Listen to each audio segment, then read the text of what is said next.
시청자 여러분 안녕하십니까? 헬로티비 뉴스 전북입니다. 첫 소식입니다. 고창군 현안 가운데 하나가 생활 폐기물 소각시설 사업인데요. 지난달 공론화를 시작한 뒤 논의가 한 걸음씩 나아가는 모양새지만 합의 가능성은 불투명합니다. 공론화 협의회는 언론 매체를 통해 중간 논의 결과를 알릴 계획이었지만 발표 당일 브리핑을 취소해 논란이 일고 있습니다. 정명기 기자입니다.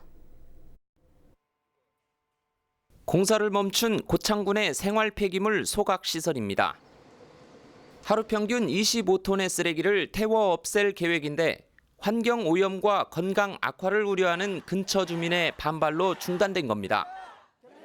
주민 동의를 제대로 구하지 않은 게 화근으로 고창군과 9달 가까이 대치 끝에 지난달부터 공론화 과정을 거치고 있습니다. 기초지자체 차원에서 자신들의 문제를 이런 공론화 절차를 통해서 해결한 사례는 거의 없다고 볼 수 있습니다. 고창군과 지역민, 전문가 등으로 꾸려진 소각시설 공론화협의회는 그동안 논의 과정을 언론 매체를 통해 설명하기로 했습니다. 그러나 하루도 안 된 중간 브리핑 당일 느닷없이 취소해버립니다. 합의안이 도출되면 발표하겠다는 겁니다. 협의회는 주민의 대표성을 부여받아 비공개 의논을 포함해 5번 넘게 회의를 이어가고 있습니다. 도출하려고 하는데 오늘 중간 결과를 발표하는 것은 좀 안 맞다. 그러니까 오늘 하고 가까운 시일 안에 최종 마무리를. 고창군은 군 홈페이지를 통해 정리한 회의록을 공개하고 있습니다. 그렇지만 소각장과 가까운 주민은 물론 군민의 접근성은 낮습니다. 잘 공론화를 통해서 정말로 나중에라도 후환 없는 그런 어떤 공론화가 이루어졌으면 좋겠어요. 제대로 된 어떤 협상안이 관철이 안 되고 있는 것 같은 느낌이 들고 비공개를 하고 있는데 오늘 2시에 우리 인근 마을 주민들이 전부 다 가서 항의 농성을 하려고 그래요. 군민이 내놓는 생활 폐기물 처리 시설을 놓고 수개월 동안 앞으로 나아가지 않는 현안 사업. 공론화를 시작한 이후 논의가 한 걸음씩 나아가는 모양새지만 합의 가능성은 불투명합니다. 헬로티비 뉴스 정명기입니다. 호남 지역은 곡창지대로 꼽히는 곳인데요. 특히 전북 지역은 드넓은 평야지대를 가지고 있어 대량의 쌀 생산이 가능한 곳입니다. 하지만 수입산 쌀을 비롯해 전국 곳곳에서 다양한 쌀이 나오면서 경쟁력을 잃어가고 있습니다. 품질 향상은 물론 차별화를 통해 브랜드화로 승부를 내야 하는 상황입니다. 김남호 기자가 보도합니다. 고창군 대산면에 위치한 쌀 가공 공장입니다. 올해 수확한 벼를 토종한 후 가공하는 작업이 한창입니다. 이 가공 공장은 쌀 가공 품질을 높이기 위해 내년부터 59억 원을 투입해 가공시설 현대화 사업을 추진할 예정입니다. 저온 저장에 보관을 해서 필요할 때 가공시설로 옮겨서 가공을 해야 좋은 품질이 1년 365일 밥맛 좋은 쌀이 생산이 가능할 것 같습니다. 앞으로는 특화된 쌀, 차별화된 쌀을 생산을 하는 시설 지원이 필요하다고 생각합니다. 전라북도는 고질적인 쌀값 하락과 재고 처리 문제 해결을 위해 벼 건조 저장과 가공시설 지원책을 마련한 뒤 거점 쌀 브랜드를 육성할 예정입니다. 소비자에게 제공되는 전북쌀의 품질을 높이면서 수확기 농가들의 벼 판로 확보에 도움을 주겠다는 보관입니다. 고품질을 생산을 해야 되거든요. 소비자들의 취향에 따라서. 네. 그래서 그 벼 가공 시설 현대화를 통해서 거점별로 이 미국 종합 처리장을 지원을 해서 이 대표 브랜드를 육성하고. 소비량 감소로 갈수록 치열해지는 쌀 판매 시장. 고급 쌀을 선호하는 소비 변화에 맞춰 품질 차별화를 통해 인지도를 높이는 노력이 필요해 보입니다. 헬로티비 뉴스 김나우입니다. 어린이 보호구역, 즉 스쿨존은 초등학교 주변 교통사고로부터 어린이를 보호하기 위해 만든 제도인데요. 스쿨존 어린이 교통사고를 분석한 결과 운전자 부주의에 따른 사고가 가장 많은 것으로 나타났습니다. 스쿨존 교통사고를 줄이기 위해 신호등을 노란색으로 칠하는 등 노력을 이어가고 있지만 무엇보다 운전자의 주의가 요구되고 있습니다. 이진철 기자입니다. 정읍시 동초등학교 앞 도로입니다. 학교 앞 도로는 스쿨존이지만 신호를 위반하는 차량을 쉽게 볼 수 있습니다. 횡단보도를 건너는 어린이 앞으로 차량이 빠르게 지나가기도 합니다. 이제 쭉 올라가면 내장산 가는 길이고 너는 무슨 선로가 되니까 잘 말해. 그런 차가 이리로 가. 이곳은 지난해 전라북도에서 스쿨존 내 어린이 교통사고가 가장 많이 발생한 지역입니다. 이 사고들로 초등학생 3명이 크고 작은 부상을 입었는데요. 발생한 3건 중 2건은 운전자의 부주의로 발생했습니다. 스쿨존 내 12세 이하 어린이 사고 현황을 살펴보면 보행자 보호 의무 위반을 지키지 않은 사고가 967건으로 가장 많았습니다. 그 뒤를 잇는 안전운전 의무 불이행을 합하면 스쿨존 어린이 교통사고 10건 가운데 6건은 운전자 부주의로 발생했습니다. 최근에는 스쿨존에서 발생하는 교통사고 방지를 위한 민식이법이 발의됐습니다. 지난 9월 충남 아산에서 스쿨존에서 교통사고를 당한 고 김민식 군에 대한 국민적 공감대가 형성됐고 어린이 보호구역 교통사고에 대해 가중처벌하는 내용 등을 담고 있습니다. 스쿨존에서 발생하는 교통사고를 줄이기 위해선 운전자의 역할과 책임이 커지고 있는 상황입니다. 한 해에 약 어린이 보호구역에서 교통사고가 약 2,500건 이상이 발생하고 있습니다. 반드시 30km 이내 속도를 유지해야 되고 특히 전후를 철저히 잘 살펴서 이 구역을 진행하셔야 됩니다. 어린이들의 안전을 위해 지정된 스쿨존이 오히려 어린이 교통안전 사각지대가 되지 않기 위해선 운전자들의 주의와 노력이 필요합니다. 헬로티비 뉴스 이진철입니다. 자치단체별로 인구 감소로 인한 대책 마련에 행정력을 집중하고 있는데요. 임실군에서는 공공임대주택 건립을 통해 인구 유입안을 추진하고 있습니다. 인구수 감소세가 높아지고 있는 지역에서는 신혼부부 등 젊은층 유출을 줄일 수 있는 신혼타운을 건립해 줄 것을 호소하고 있습니다. 김남호 기자가 보도합니다. 임실군 운암면 쌍암리 일대입니다. 이 지역은 내년부터 80억 원을 투입해 청년 농촌 보금자리 사업을 진행할 계획입니다. 인구 유입을 위한 공공임대주택 건립 사업을 단체장 공약 사업으로 추진하고 있습니다. 당초 임실읍 일대에서 공공임대주택 건립 사업을 추진했으나 수요 부족으로 대상지를 임실읍 이외 지역으로 변경해 추진하고 있습니다.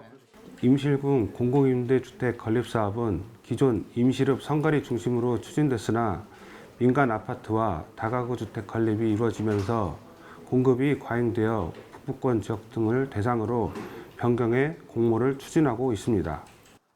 인구 감소세가 가속화되는 지역민들은 저소득층과 신혼부부 등을 대상으로 하는 공공임대주택 건립 계획을 요구하고 있습니다.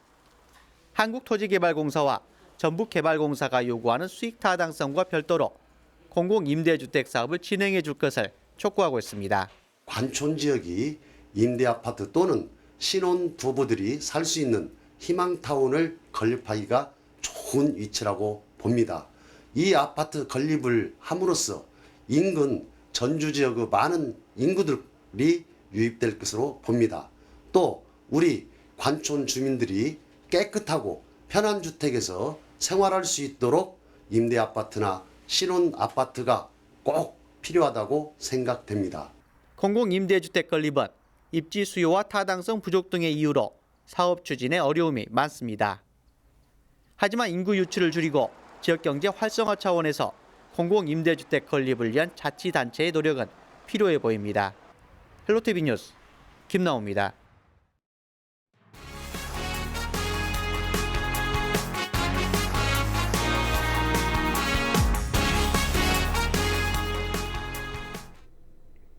김제시 인구가 올해 또 1,000명 넘게 감소하고 있습니다. 김제시는 해마다 자체 예산을 들여 여러 정책을 시행하지만 돌파구를 찾기 쉽지 않아 보입니다.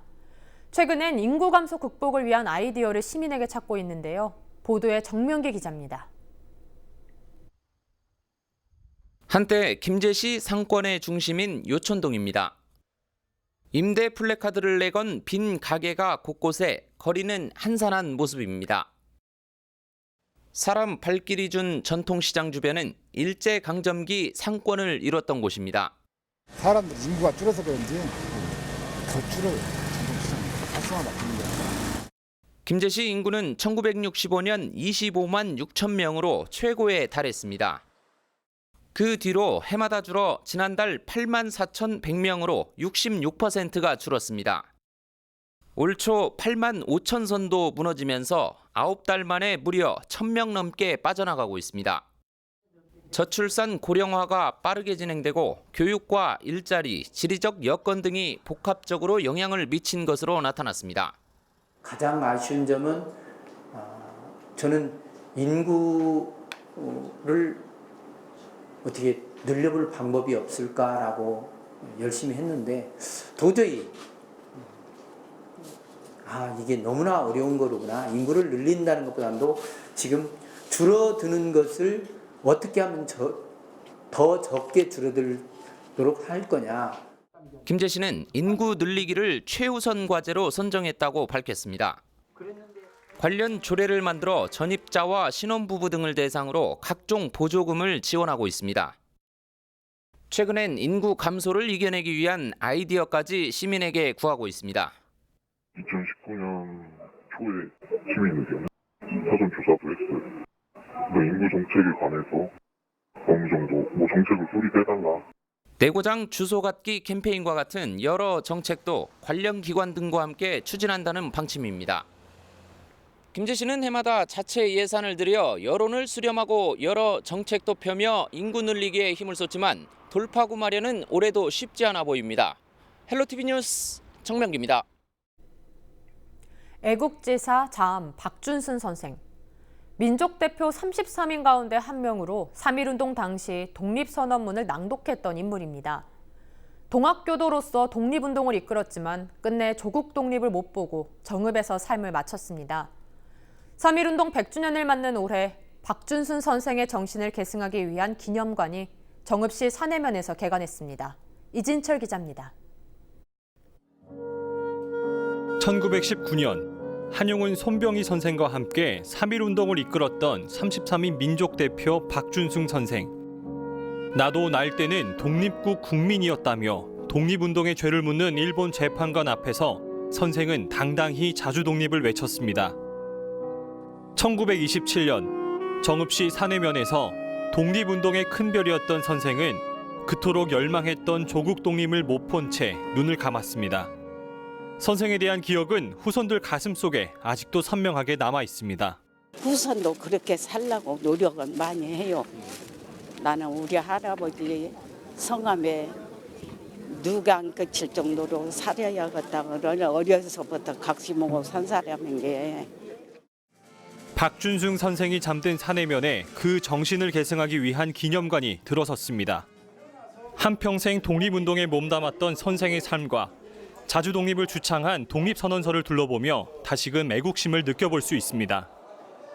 기념관 앞에는 선생의 기백과 의지를 느낄 수 있는 조각상도 들어서 있습니다. 정읍시는 독립운동을 주도했던 선생의 정신을 계승해 나가겠다고 밝혔습니다.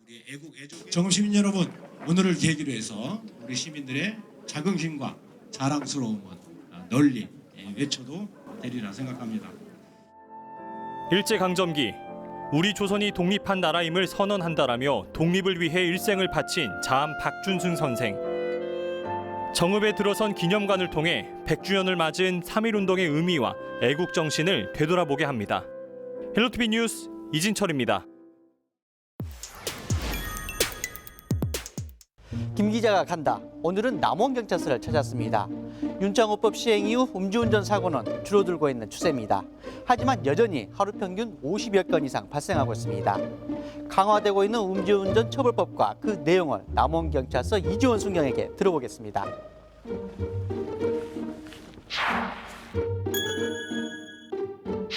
안녕하세요. 저는 남원경찰서 홍보담당 이지원 순경입니다. 제가 오늘 이 자리에 선 것은 경찰서에서는 전체적으로 다양한 범죄에 대해서 예방 홍보를 하고 있는데요. 그 중에서도 오늘은 저희 시민들과 뗄려야 뗄 수 없는 교통사고 예방에 대해서 홍보를 하기 위해 이 자리에 나왔습니다. 작년 작년 통계에 따르면 하루 평균 594건이 발생하고 있는데요. 이로 인해서 하루에 10명 이상의 사망자가 발생하고 있습니다. 따라서 우리는 우리 주변에서 빈번하게 일어날 수 있는 교통사고에 대해서 주의를 해야 하는데요. 오늘은 그 중에서도 음주운전 예방에 대해 말씀드리고자 이 자리에 나왔습니다. 네, 음주운전 사고는 매년 조금씩 줄어들고 있는데요. 작년 기준으로 하루에 53건 정도 꾸준히 발생하고 있고요. 하루 사고의 10%가 음주운전 사고로 볼 수 있습니다.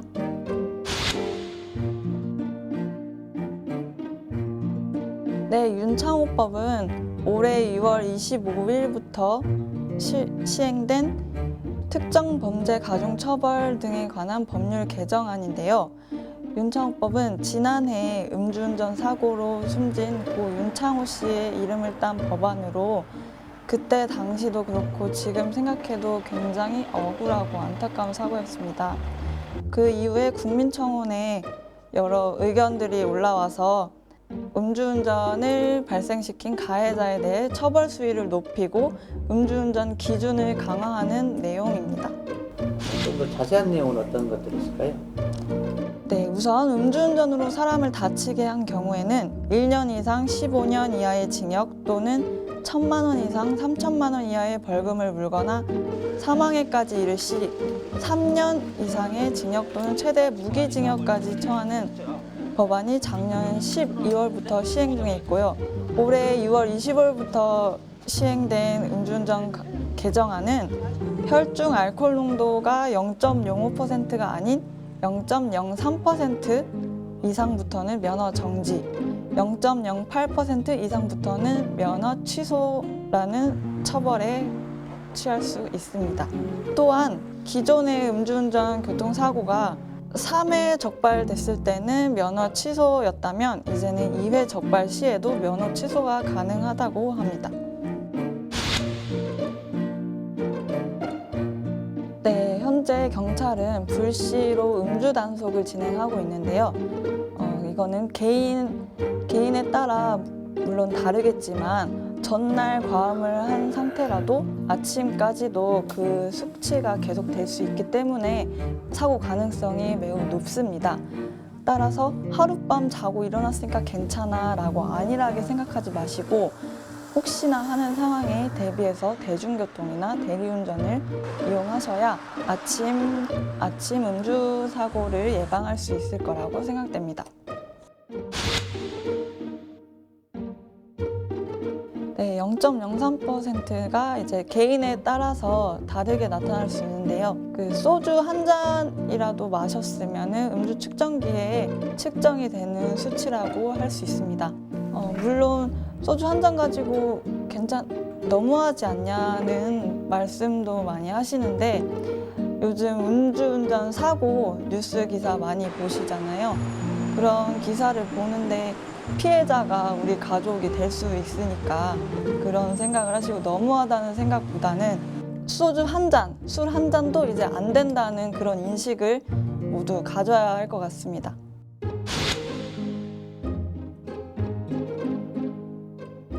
작년 9월 28일부터 자전거도 음주운전 단속 대상에 속하게 되었는데요. 자전거가 뭐가 그렇게 위험하겠어 하는 생각을 하실 수도 있겠지만 자전거는 자동차와 달리 몸이 밖에 외부로 그대로 노출되기 때문에 다른 장애물과 충돌하면 더욱 큰 피해를 입을 수 있습니다.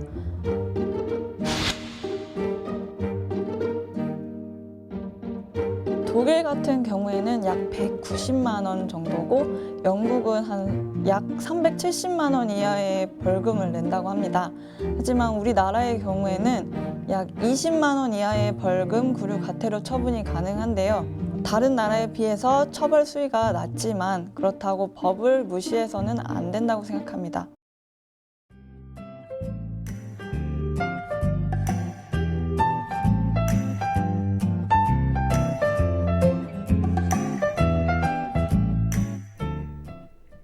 이상으로 뉴스를 마칩니다. 저희는 언제나 지역 주민 여러분 곁에 있겠습니다. 고맙습니다.